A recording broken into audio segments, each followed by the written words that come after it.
At 90, Thomas Sowell is perhaps the greatest thinker alive. What you're about to see is an in-depth biography film on Thomas Sowell. If you haven't seen it before, you're in for a treat. If you have seen it before, please share this out so others can enjoy it. It is a fantastic feature. You're going to have a great time watching it. And please give it a like. This whole notion that the black family has always been disintegrating, that is nonsense. That his studies go up to 1925. The great bulk of black families were intact, two-parent families up through 1925, and going all the way back through the era of slavery. So it is now only within our own time that we suddenly see this inevitable tragedy, which the welfare system says it's going to rush in to solve.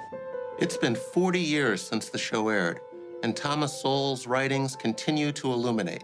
Whether the topic is race, crime, immigration, or so many other subjects, his scholarship remains as relevant as ever. Racists may prefer one race to another, but they prefer themselves to everybody else. Thomas Sowell is a trained economist. He's a sociologist who has written books about virtually every culture that's ever existed. He is a photographer.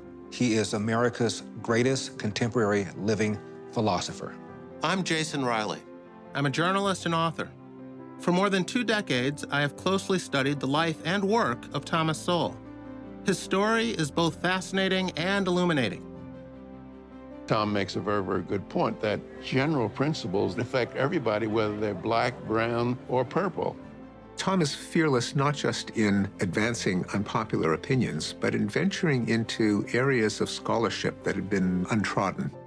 Tom Sowell is known for his views on economics, history, race, and politics. But I've also discovered some lesser-known aspects of his life. His research and his writings about late-talking children, and the fact that he is a highly regarded world-traveling photographer. Over the next hour, we'll examine the life and career of Dr. Thomas Sowell, how he rose from humble beginnings to attend and teach at some of the nation's leading institutions, and became one of our foremost social commentators. You were a Marxist at one time in your life. What was your wake-up to what was wrong with that line of thinking? Facts.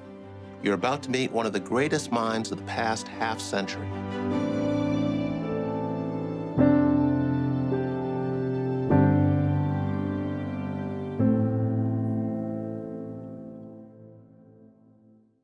Funding for this program has been provided by L.E. Phillips Family Foundation, Robert and Marion Oster, the Lynd and Harry Bradley Foundation, Incorporated, DKT Liberty Project, the Charles and Ann Johnson Foundation, Chris and Melody Roofer. Well, because I was a Marxist at the time, and they were appalled. And I said, you know, they have very high intellectual standards, and I'm not going to find ideological soulmates. I was still a Marxist. I took a summer job in the government, intern in economics, and it was seeing the government from the inside that turned me around. The vision of the left, and I think many conservatives underestimate this, is really a more attractive vision in itself. The only reason for not believing in it is that it doesn't work. But you don't see that at the outset. If all you're looking at is just a theory. If the world were the way the left conceives it to be, it would be a better world than the way the right conceives it to be. It just happens that the world is not that way. For me, Thomas Sowell is that rarest of species, an honest intellectual. He spent a career putting truth above popularity. He's explored the answers to questions others were afraid to even ask. He's followed the facts where they lead and accepted the findings, however unpopular or politically incorrect. Thomas Sowell fervently stands by his well-researched beliefs, and he does not hesitate to let someone know if he thinks they're wrong. I've spent dozens of hours interviewing Tom, and hundreds more selecting stories he's told over the years to others, to help us understand what makes Thomas Sowell unique. Sowell's body of work is quite vast. It's covered everything from economics and history to culture, migration, and racial inequality. The main thing that he's done, in my opinion, is to cause people to rethink their assumptions about all sorts of things, not just economics, but about race, about politics, about how we get along. Tom is absolutely fearless. He's forceful in his opinions. He will not compromise any of his opinions for the sake of social politeness. How do you take the measure of a man, especially if he's someone who's impacted our thinking about politics and economics for more than half a century? Do you do it through his deeds or influence? Or by what he says or writes? Perhaps Dr. Martin Luther King Jr. said it best. The ultimate measure of a man is not where he stands in moments of comfort and convenience, but where he stands at times of challenge and controversy. The media, the television and the print media, they've wised up. You can't argue with Tom, so you might as well hide what he's doing. And that's what they're doing. They're just ignoring what he's written because there's no way that they can argue with Tom Sowell. What distinguishes Thomas Sowell's scholarship? First, intellectual honesty, asking the right questions, gathering the relevant data, and following the facts to their logical conclusion, even if that conclusion turns out to be unpopular. Second, the importance of incentives and the reality of trade-offs in addressing our social problems. Third, the belief that a group's upward mobility derives primarily from its development of human capital.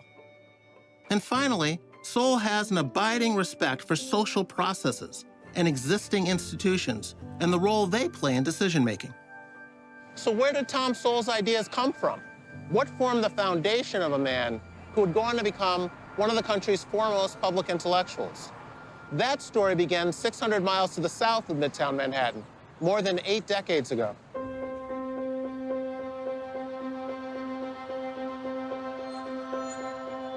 Thomas Sowell was born in Gastonia, North Carolina on June 30th, 1930. The Great Depression was just getting underway.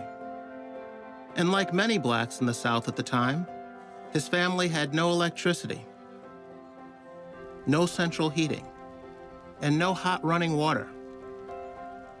Sowell's father died before Tom was born. And his mother, a maid, died in childbirth just a few years later. He was adopted by his great aunt and raised by her and her 2 daughters. So he was raised by 3 women. My whole career would not have been possible without the particular family in which I was raised, which was not composed of educated people.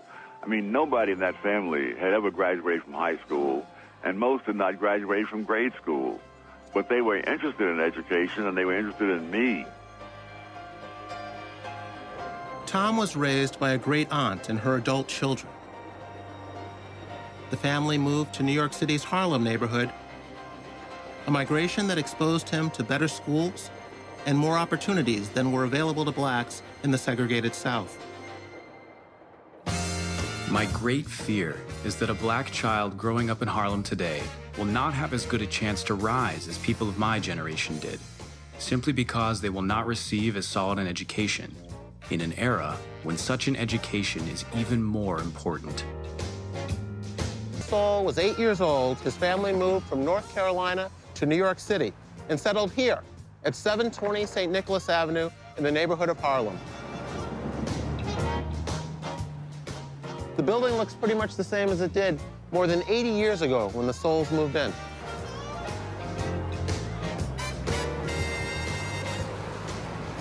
Young Tommy, as he was called, ventured out into a big city for the very first time. He rode double-decker buses and learned to cross busy streets, all by himself. We were much poorer than the people in Harlem or most anywhere else today. It was my last year or 2 at home that we finally had a telephone. We had a radio. We never had a television. But in another sense, in the sense of the things you need to get ahead, I was enormously more fortunate than most black kids today. While coming of age in Harlem, Sowell discovered the magic of education, thanks to a family friend named Eddie Mapp. When I finished elementary school, and they assigned me to a junior high school in a very bad neighborhood, he told me that you can get transferred. And I got transferred to a much better school Had I gone to that other school, again, the story would have been entirely different. He would become a firm believer in allowing parents to choose the best school possible for their children, whether it be private schools, religious schools, or even the option that sparks intense debate among lawmakers and educators today, charter schools.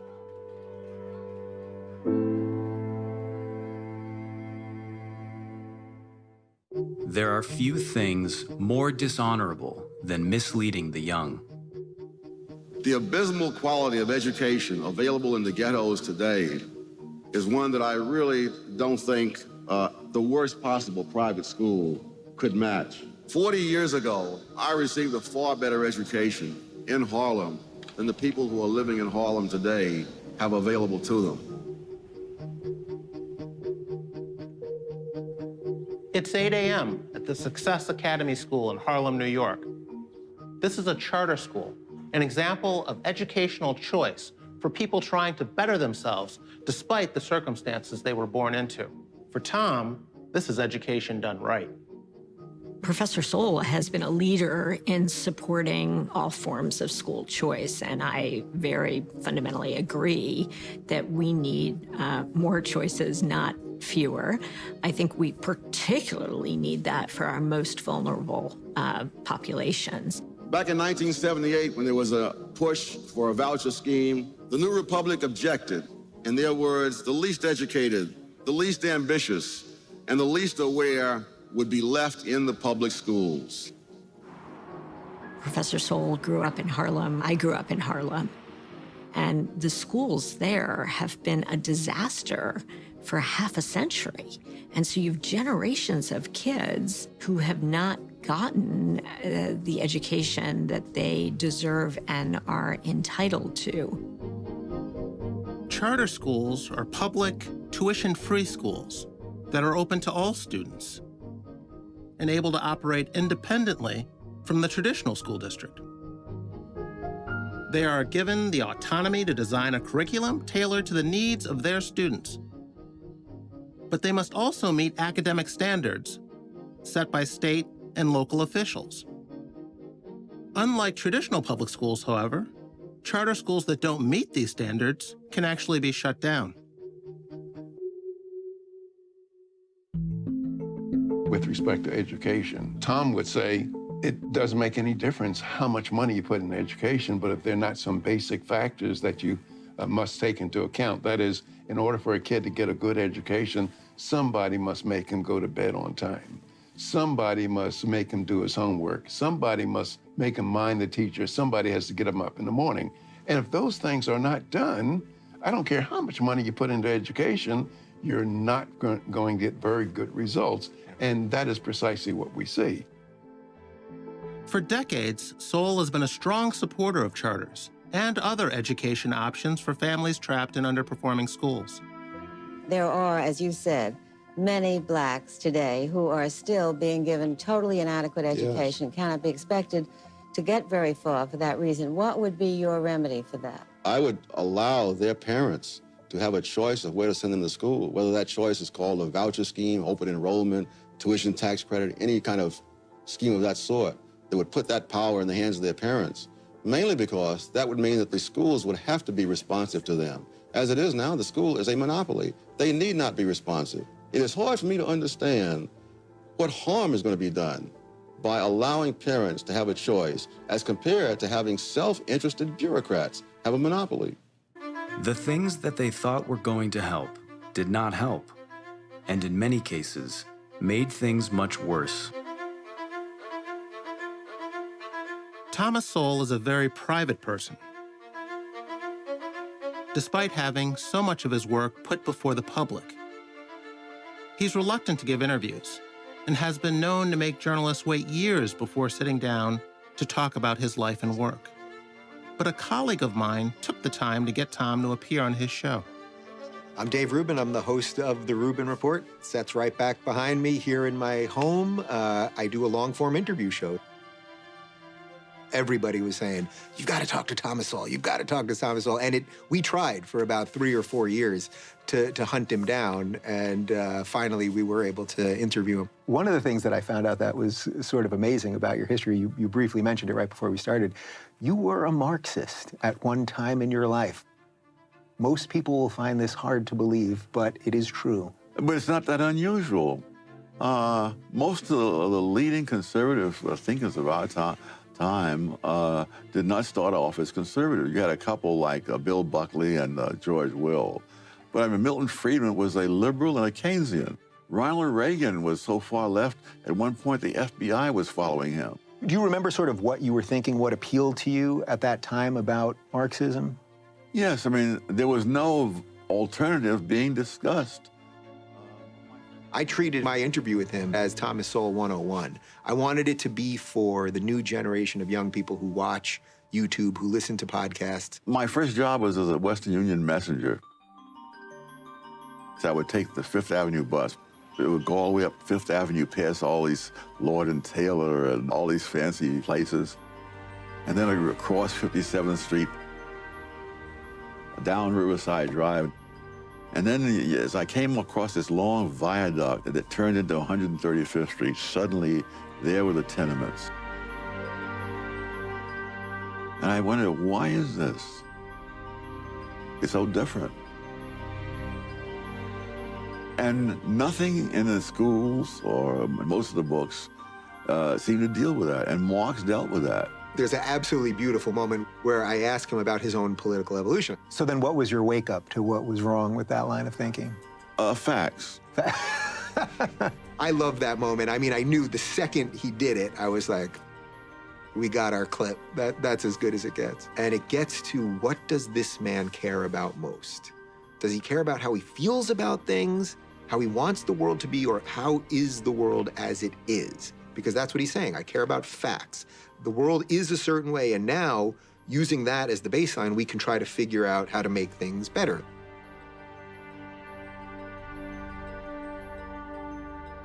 Drafted in 1951, Tom joined the Marines, where he taught pistol shooting and took photographs.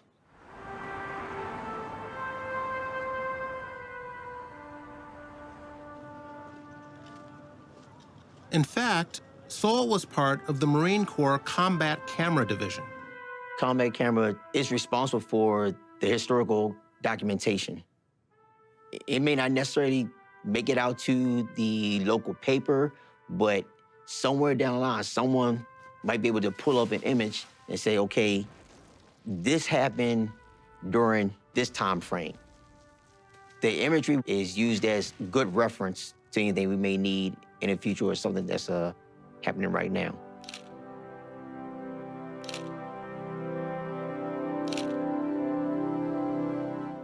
Although Thomas Sowell left the Marines long ago, his legacy lives on today with some members of the Combat Camera Corps, who as young men discovered Sowell's work.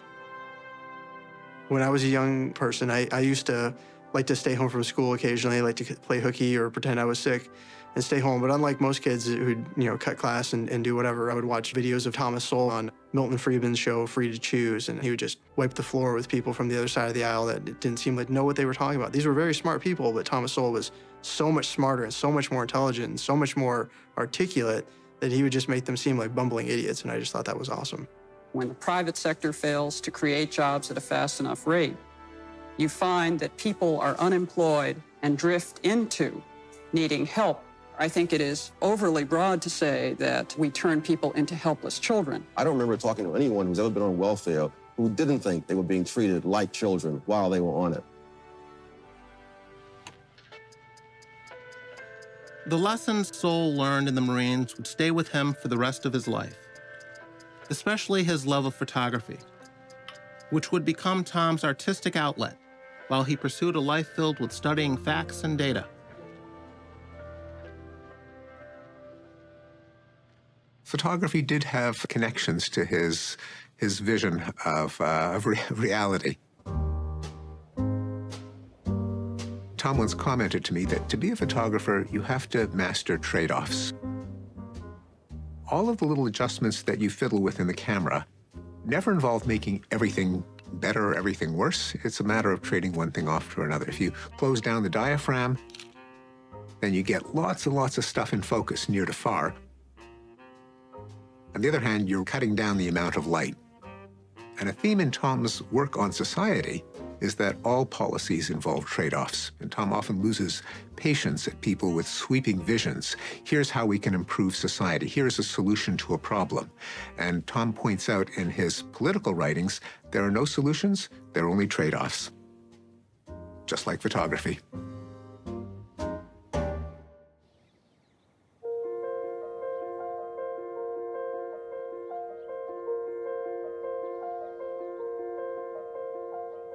The University of Chicago is hallowed ground for Thomas Sowell. Here's where some of the most influential economic philosophies of modern times were formed. It's called the Chicago School of Economics. And it's where Tom would be mentored by intellectual giants like George Stigler and Milton Friedman, both of whom would go on to win the Nobel Prize in economics. I was a graduate student here from 1960 to 64. The thing I learned as a graduate student was economics is straightforward and simple when you grasp its underlying logic. And secondly, that logic can be applied seriously to understand many different things about the world. You know, in Chicago, if it was true because you could prove it was true. It was true because you had the evidence, you had the logic, and so forth. They explored the specific ways in which the market does and doesn't work. The idea, you know, that people are rational on the whole, and that if you allow those people to operate in the marketplace, you'll generally get better results.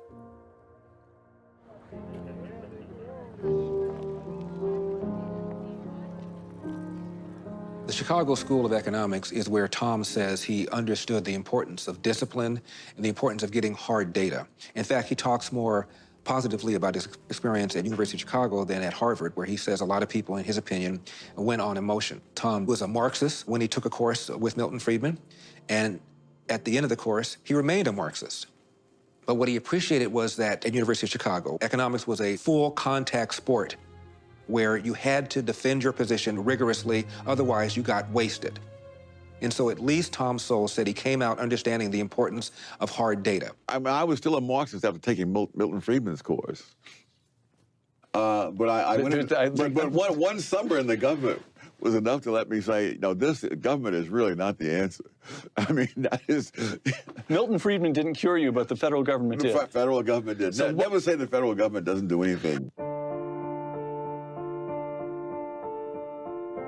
My first professional job, I was a summer intern at the U.S. Department of Labor. One of my biggest concerns was about minimum wages. At first, I thought, well, this is good because all these people are poor and they'll get a little higher income, and so that'll be helpful. And then as I studied economics, I began to see, well, there's a downside. They may lose their jobs completely, so that is that. When I was at the Labor Department, I tried to talk about that to them, and eventually I came up with some test of it.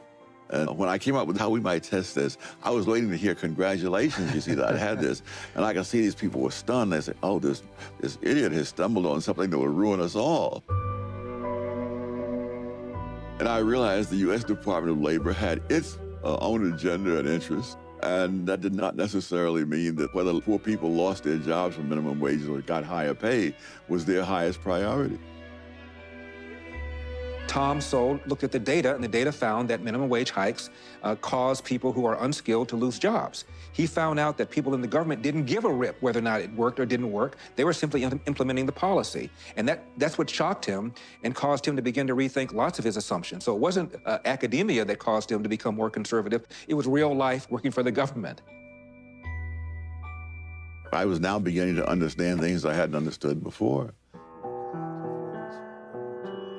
Tom, as I said, got his PhD here in 1968. He actually taught in the years leading up to that at Cornell, which feeds back also to this just tumultuous times in the 1960s in the country. Huge demonstrations at Cornell actually shut down the university for some time. In 1965, Thomas Sowell took a teaching position at Cornell. Like many other colleges, it became a focal point for anti-war and anti-discrimination protests and demonstrations. When armed black students took over a building on campus, Sowell had little sympathy for school administrators. Blacks had been recruited to Cornell under lower standards to diversify the student body. And Sowell observed that many of these same students were now causing trouble and feeding racial divisions. For Sowell, it was an example of the unintended consequences of affirmative action. Tom's tenure at Cornell had a very profound impact on him, particularly surrounding the campus protests. I think it left a very, very bitter taste in his mouth. Yes, I think it did. He discovered that many black students at Cornell, their SAT scores were above the average, but they are having problems at Cornell. And that's when he first came up with the idea of people being mismatched. That is, black students who would do very well at other schools, but were recruited in the name of affirmative action to schools where they were in over their heads. The average black student at MIT is in the bottom 10% of MIT students in math, but he is in the top 90% of all American students in math. Something like 1/4 of all the black students going to MIT do not graduate. You're talking about a pool of people whom you are artificially turning into failures by mismatching them with the school. Tom had moved to UCLA to escape the turmoil at Cornell and then jumped into the turmoil at UCLA. I was sitting in my office at UCLA one day when the Black Student Association delegation marched into his office. I heard all of this. And one of them said, "Well, how you doing, brother?" "Tom, just a minute. I am not your brother. I am Mr. Sowell, and you will address me that way." Boy, was that a shock to those folks. Here was their natural ally laying down the law. You're going to treat me the way I'm going to treat you, as another human being face to face. And if you don't like that, you can leave. I first met Tom in 1969 when I was a student at UCLA. I just walked in his office one day and I said that I understand that you and I have similar ideas on matters of economics. And we started talking from there. You and Sowell used to joke about how few black conservatives there were in the country back in the 70s and 80s. Has much changed since then? And what was it like back then? There were relatively few blacks that we knew of that were kind of free market, limited government. It was Bill Buckley who made the suggestion that the EPA does not allow Tom Sowell and I to fly on one plane together because we're endangered species. Tom's done something in his career that one of his mentors, Milton Friedman, felt was important to do also, and that is share his knowledge of economics with non-economists, with non-intellectuals. The true test of whether someone understands a subject, the true test comes when he can explain it to someone who does not know a darn thing about it. And Tom has the gift of being able to do that, to be able to explain potentially complex ideas in economics to the ordinary person. I haven't been able to find a single country in the world where the policies that are being advocated for blacks in the United States have lifted any people out of poverty. I've seen many examples around the world of people who began in poverty and ended in affluence. Not one of them has followed any pattern at all like what is being advocated for blacks in the United States. Many groups have remained in poverty for a very long time, trying to follow those patterns. At one time, black Americans did not have the constitutional guarantees as everybody else. Now we do. But because the civil rights struggle is over and won, and we're not facing the kind of gross racial discrimination of the past, does not mean that they're not major problems. I'm very sure that Tom would say that the 75% rate of illegitimacy among blacks is a devastating problem, but it's not a racial problem. It's not a legacy of slavery. The crime that I believe Tom would say as well, that the crime we see in many black communities is a devastating problem, but it has nothing to do with racial discrimination. If you have always believed that everyone should play by the same rules and be judged by the same standards, that would have gotten you labeled a radical 50 years ago, a liberal 25 years ago, and a racist today. Thomas Sowell may be an intellectual, but it would be a mistake to believe that only academics and economists believe in what Tom has to say. I never heard, never damaged. I am most certainly handed single. In a small recording studio just outside of downtown Dallas, a young rapper hones his craft. It feels good to be back in this booth. And shout out to you. You back in me, then you back in the truth. You actually knew. And I ain't have to tell you, so sit back, let it soothe the immaculate dude. Eric July is a man on a mission. Handed singly top tier, meaning you not. Eric is out to make great music and to educate people like himself about his hero. And I'm something like a great how. Anywhere Thomas Sowell is, he's the smartest person in the room. I would most definitely just tell him that he's been my biggest inspiration, hands down.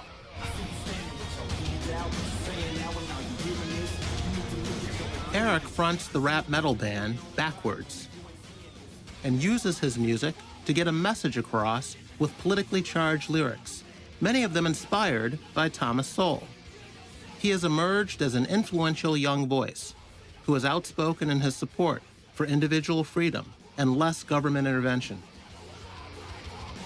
You see somebody like Sowell, who has been doing what he has been doing, getting out there and speaking what he has been speaking, overcoming the odds that he had to certainly overcome in his growth. And you also feel like you can conquer the world. It just goes to show from a generational standpoint how he's been able to influence somebody, you know, like me. People probably tired of hearing me talk about it because I'm always referencing Thomas Sowell. People ask me, well, you used to be this. What happened? I'm like, well, that Enlightenment period, it had to do with Thomas Sowell. Most people have not recognized the fact that if you go back into the 20s, you find that a married couple families were much more prevalent among blacks then than today. As late as 1930, blacks had lower unemployment rates than whites. So all these things that we complain about and attribute to the era of slavery, those things should have been worse in the past than in the present. But in fact, they're worse in the present than in the past. And I think if you want to look for a turning point, it would be since the 1960s. And what happened in the 1960s? You began to have not only the welfare state, you began to have the mindset that goes with the welfare state, so that there was no stigma any longer attached, for example, to being on relief or welfare. Those topics of welfarism and how they have affected black, communities and black families, it's tough. It's a hard pill to swallow. Just how welfarism does incentivize people to fail. It's the state saying that so as long as you fail, you'll get this money.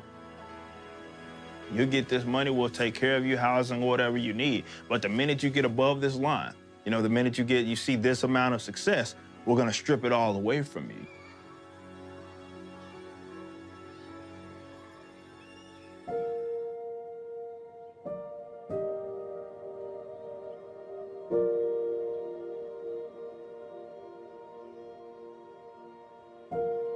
In 1980, Thomas Sowell came here, the Hoover Institution at Stanford University. Upon accepting the offer, his teaching days were over. Thousands of students would miss out on having Professor Sowell as a teacher, but millions of intellectually curious readers would benefit from Thomas Sowell's work here. I don't think Tom Sowell ever really liked being a teacher. I don't think he ever liked standing in front of people and being a professor. When Hoover offered him the opportunity to basically pay him to be Tom Sowell, he took it. And he can write what he wants to write, when he wants to write, as much or as little, but he's always been very, very productive. And I think the independence and the freedom is what he liked. So you're good friends with Thomas Sowell, have been for a while. How would you describe Tom to someone who's never met him before? I'd say Tom is an empiricist, and by that I mean Tom looks at evidence, and then he makes a diagnosis, and then he offers a therapy for the perceived problem, and then he offers a prognosis. And he's not interested as much, or if at all, on how people interpret that or what are the ramifications in contemporary political terms of his argument. You point out that depending on where you come from in a foreign country also makes a considerable difference because you carry your ethos on your back, don't you? Yes, that if you look at the Chinese who came to the United States, let's say before World War II, a very large percentage of those came from one district in one province in southern China. The people who've come in since World War II have largely not come from that same area. They've come in with a different set of experiences and backgrounds and values. Many of them are the poverty-stricken Chinese that you see in the Chinatowns of New York and San Francisco, working the very long hours, getting the very low pay, living in the slums, packed into the rooms, you know, several people to a room and so on. Again, it would be hard to make the argument that this is simply a matter of the way the American employer sees it. The American employer is probably totally unaware that there are two different kinds of Chinese. It's only the people who work with the data who make those separations. It takes considerable knowledge just to realize the extent of your own ignorance. Thomas Sowell may be an academic by training, but he is not one to rely solely on books. To gather material for his extensive writings on culture and migrations, for example, he became a boots-on-the-ground researcher who traveled the world. As an amateur photographer, he often documented these trips through the lens of his camera.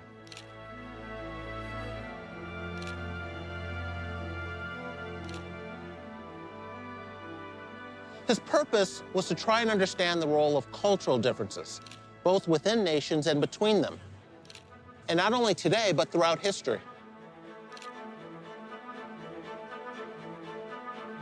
Sowell's travels led to pioneering studies and several books that detail the cultural patterns and development of different groups around the world. He went around the world and analyzed virtually every culture, present and past, to find out their strengths and weaknesses, why some survived, why some perished. One of Tom's discoveries was that much about the fate of different human civilizations and cultures can be explained ultimately by their geography. Too often, the influence of geography on wealth is thought of narrowly in terms of natural resources that translate directly into wealth, such as oil in the Middle East or gold in South Africa. But important as such differences are, geography influences even more profound cultural differences among the peoples themselves. Why did Europe conquer Africa instead of vice versa? Well, there are a number of ways in which civilizations become complex, primarily through the aggregation and exchange of ideas. Sophisticated cultures are ones that sit in the middle of a catchment area where innovations from other cultures can be aggregated in kind of greatest hits collections. And so geography that allows movement of people and ideas with rivers, with highways, intersections of highways, port cities tend to become more culturally sophisticated.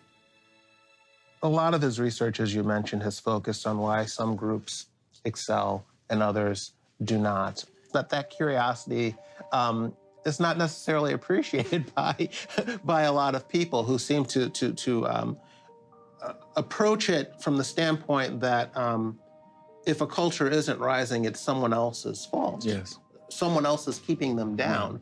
Or, if America is up here, it is at the expense of this group or this country or this region. He doesn't take that approach. What Tom did when he talked about comparative cultures, he went to this quite narrow and unheralded group of scholars that talked about economics, and then he took that data, superimposed it onto history questions.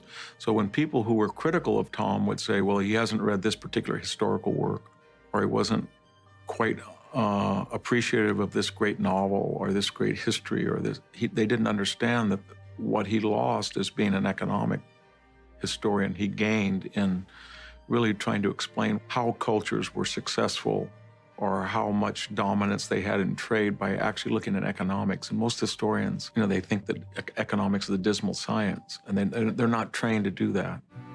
The first lesson of economics is scarcity. There is never enough of anything to fully satisfy all those who want it. The first lesson of politics is to disregard the first lesson of economics.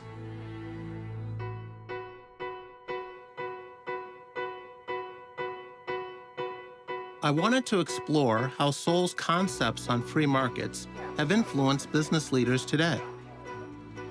A perfect example can be found in Salt Lake City, Utah, at Overstock.com, one of the most successful online retailers in the world.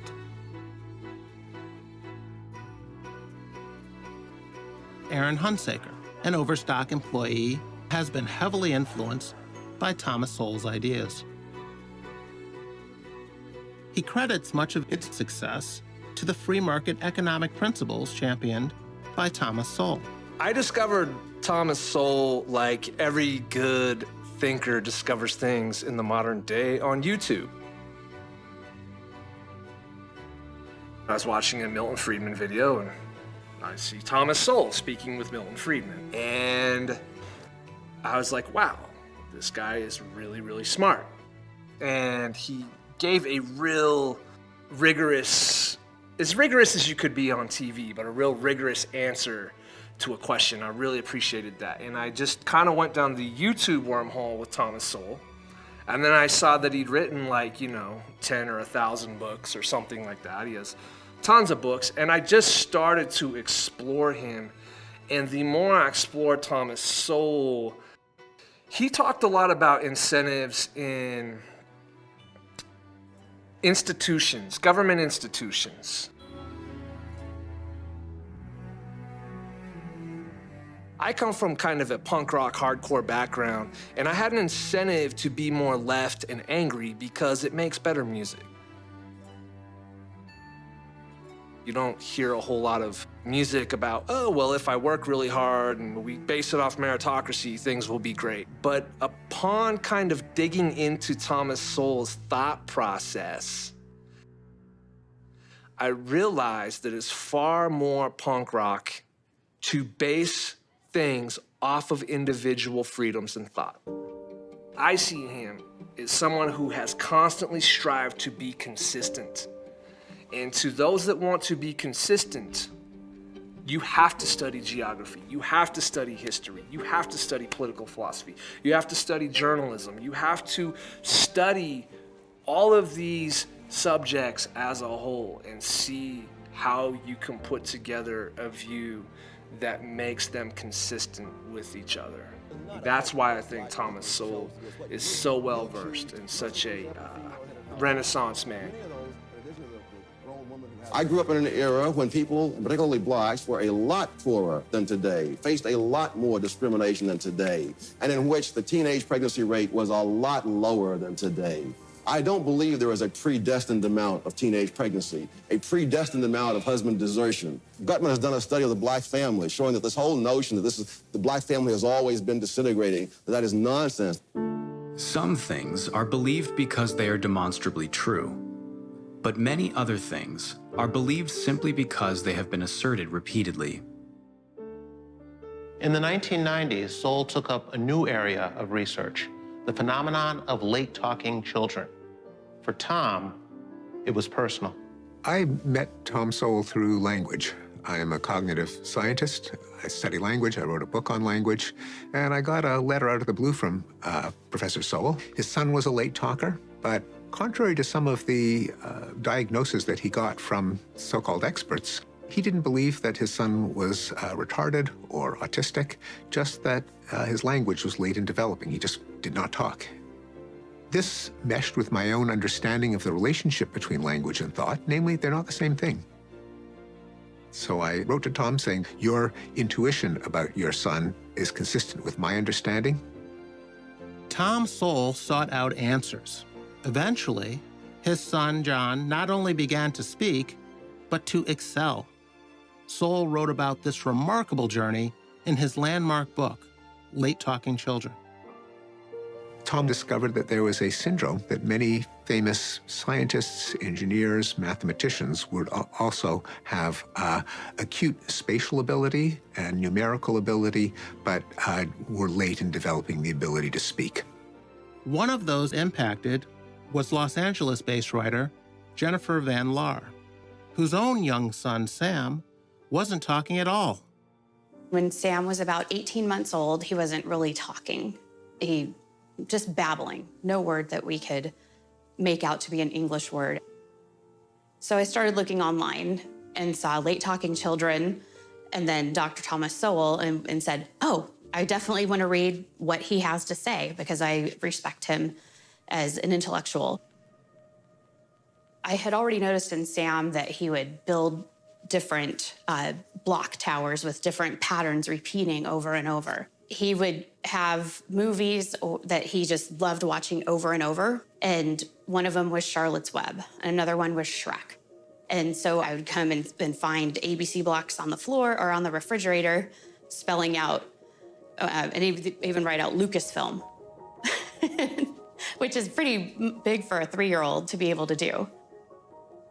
So the fact that Sowell's book talked about bright children, I thought, I don't think he's dumb. Let's look into this.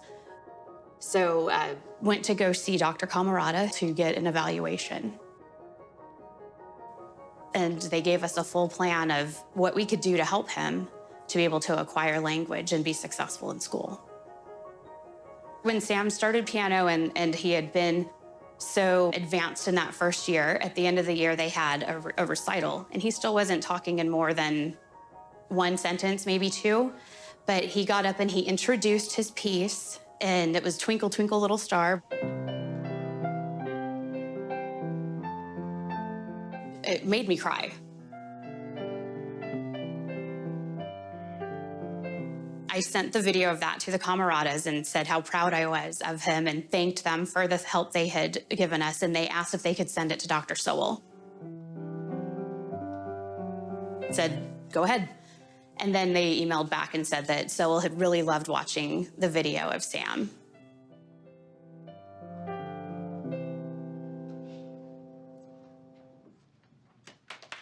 Just the fact that he would care about this 5-year-old said a lot to me about who he sees himself as. The course of history is determined by what people do with their opportunities. Sowell has written a great deal about the importance of human capital in a group's advancement, the development of skills and habits and attitudes in advancing a group economically. And a good example of what he's talking about can be found on 6th Avenue in Manhattan at the Steinway Piano Company.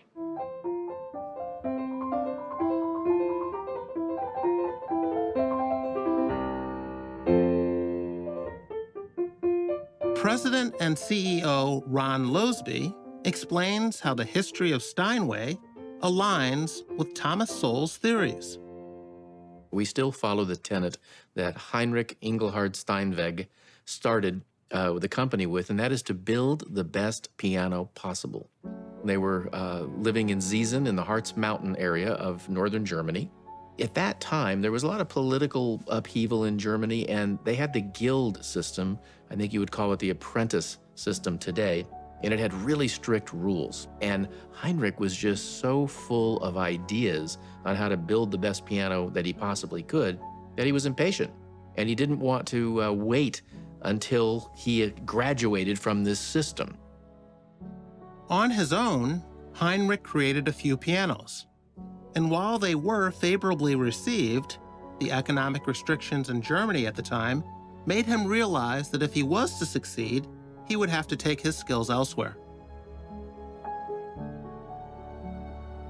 It gave him the impetus to come to the New World, New York City, where there was less restriction, there was less, regulation. Heinrich changed the family's last name to the more American-sounding Steinway. They created an instrument that, within 10 years, they became the most successful, most profitable, the best piano company built in America. Very often people talk as if some group has taken control of some industry, and they wonder how did that happen. And in most cases, they created the industry. The industry didn't exist before they got there. That's how they took control of it.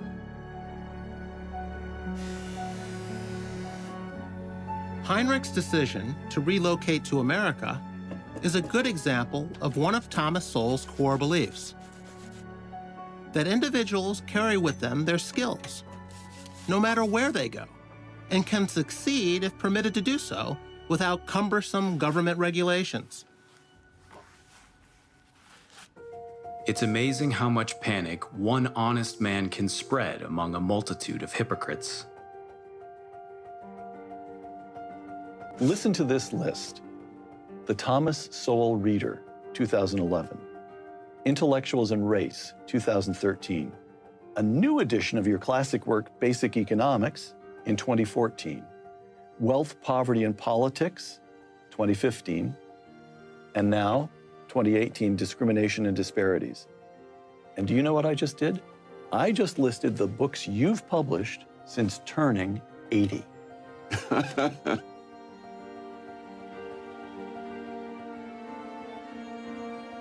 Thomas Sowell's essays and weekly columns have appeared in more than 300 newspapers and periodicals, including the New York Times, the Wall Street Journal, Forbes, and Fortune magazines. While many found Sowell's empirically based arguments insightful, oftentimes they created a backlash, especially among those in academia. You once told me that Tom's not interested in making people happy or angry. He's interested in telling people what the data show. What the data shows, and he is he can be a contrarian in the sense that often areas that are unpopular or they're plagued with false knowledge or misconceptions, he gravitates toward those because that intrigues him to see if that's actually the popular opinion is actually true. And often it's not, he finds it's not. And then the results tend to bother people that he's so dispassionate about it. And then as an African-American intellectual, he's supposed to fit a preconceived intellectual, academic, ideological position. And it's not that he doesn't, he's just not interested in it. He doesn't make friends or enemies based on tribal considerations or popular consensus. On December 27th, 2016, Thomas Sowell published his weekly newspaper column.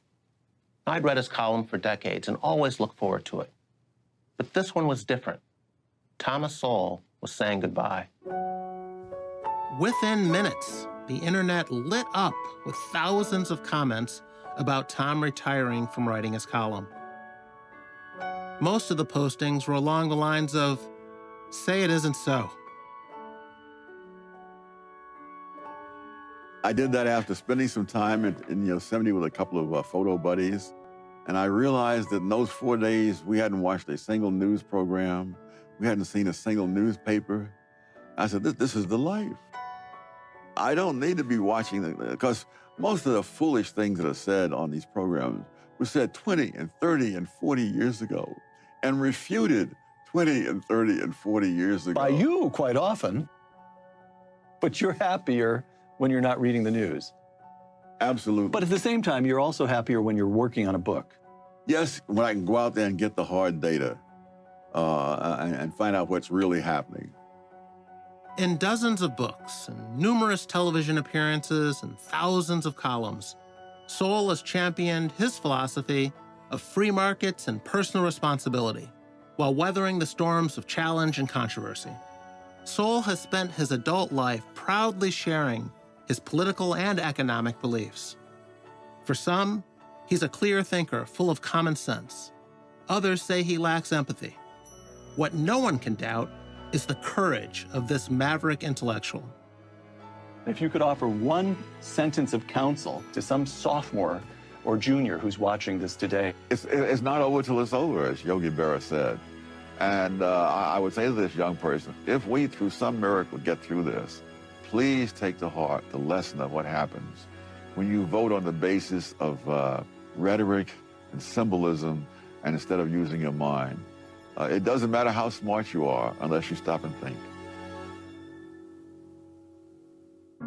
In in your early days at Harvard, you were either going to make it or not going to make it, and you shut yourself up and made yourself make it. Many people are trying to insulate young people from adversity, insulate them from the things that give them strength. Thomas Sowell, Common Sense in a Senseless World is now available on DVD. For more information or to order a DVD of this program, call 1-800-876-8930 or visit www.freetochoose.net. Funding for this program has been provided by L.E. Phillips Family Foundation, Robert and Marion Oster, the Lynd and Harry Bradley Foundation, Incorporated, DKT Liberty Project, the Charles and Ann Johnson Foundation, Chris and Melody Roofer.